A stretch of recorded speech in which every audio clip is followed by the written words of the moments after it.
Welcome to Office Administration lesson. We'll be looking at the topic understanding communication.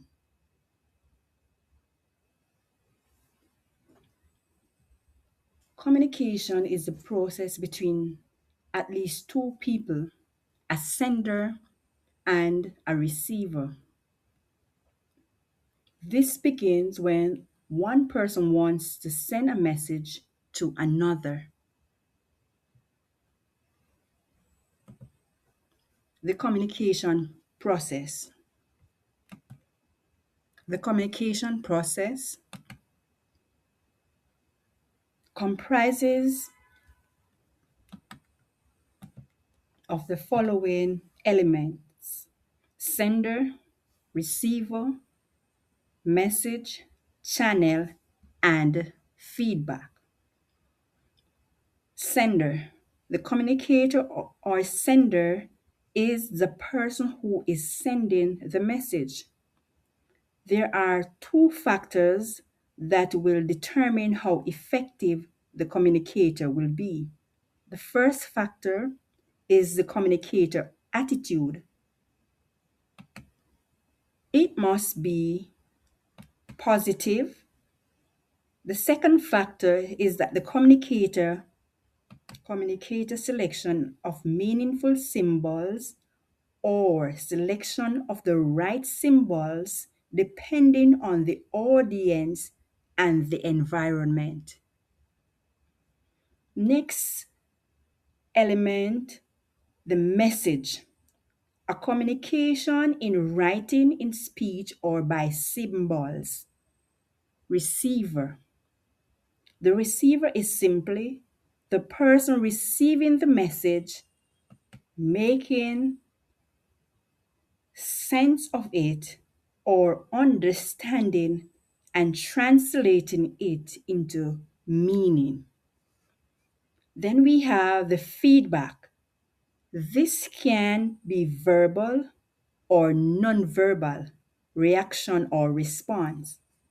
And finally, we have the medium, how the message is being sent, for example, by letter, memos, or email. So these are the communication process.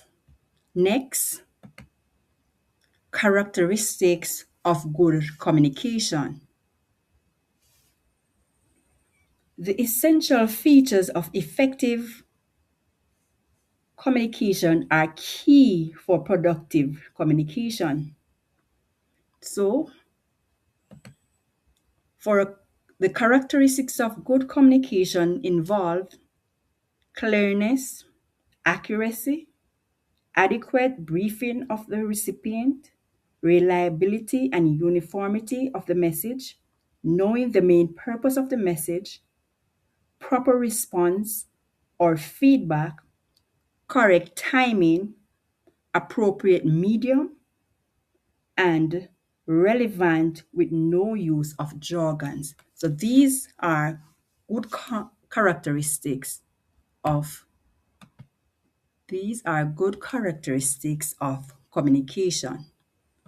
Then we have barriers to effective communication. And note that at any point in the process of communication, barriers can occur. Barriers keep us from understanding each other's ideas and thought. Barriers to communication are anything that impedes, blocks, or otherwise interfere with the communication of a thought from one individual to another. So now we want to look at the two types of barriers. We have internal barriers and external barriers. Example of internal barriers are fatigue, poor listening skills, attitude toward the sender or the information and emotion. Examples of external barriers includes noise, distraction, email not working, bad phone connection. So these are the barriers that will prevent or impede or block the communication process.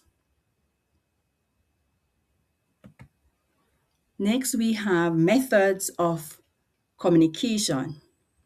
We have visual methods, we have electronic methods, we have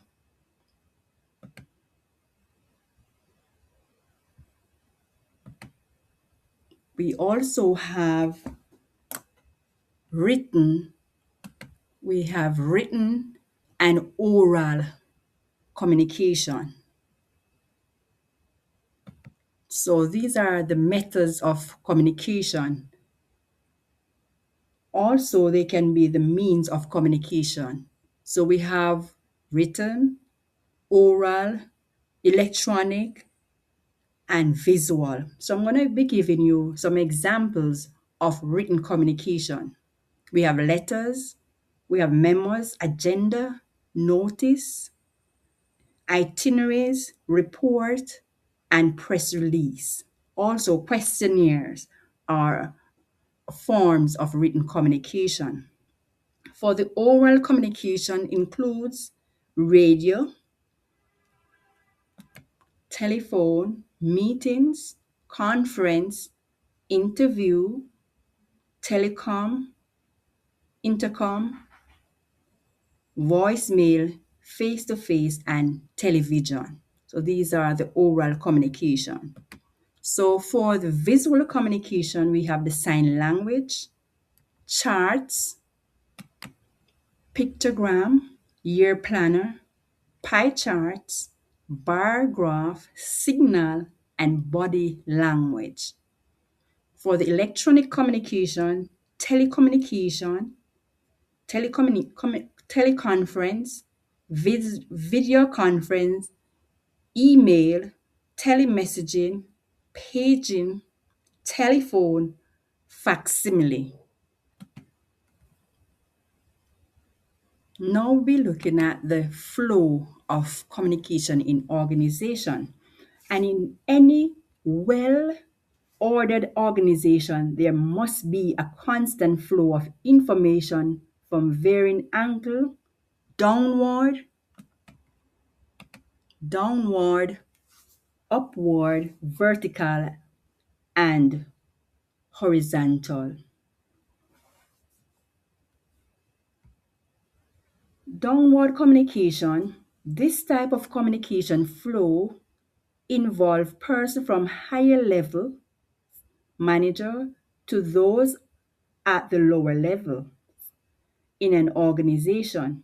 This kind of communication exists especially in an organization with an authoritarian atmosphere.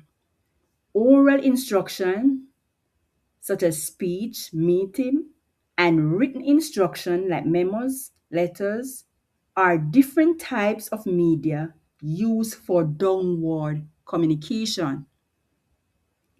So, downward communication involved informing employees of their job responsibilities, enlisting the understanding and support of employees about management objectives and company goals. Also relaying to employee the results of their job performance. Upward communication, and this communication travels from subordinates to supervisors or superiors and continue up the organizational hierarchy. Un- Unfortunately, this flow is often hindered by managers in the communication chain who filter the messages, especially unfavorable news, and do not transmit all the information to their bosses. Upward communication channels are used in the office primarily one, to provide management and supervisors with feedback indicating whether the message or messages transmitted downward has been received and understood.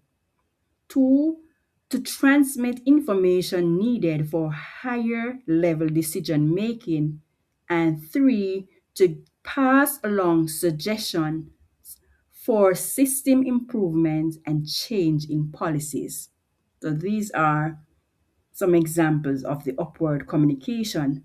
Vertical communication involve messages in the form of instruction, policies, or directive being sent by those persons in authority to persons in the organization who are at the lower level in the command structure, along with any responses that may be generated.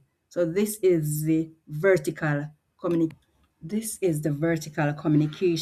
Horizontal communication, on the other hand, involves communication between persons on the same level within the organization. Business structure and communication. Business structure and communication. Also, before we go to the business structure, there's also the grapevine communication sometimes refers to informal communication channels. So we have the business structure, centralized, entrepreneurial, and matrix. So in the centralized structure, decision making is concentrated at the top level of the management, leading to the quicker decision but potentially reduce employees' engagement and innovation. Entrepreneurial structure is characterized by a single leader making key decisions, and in the matrix structure integrates team from various departments, enhancing collaboration and resource sharing. Thank you for listening. Thank you very much.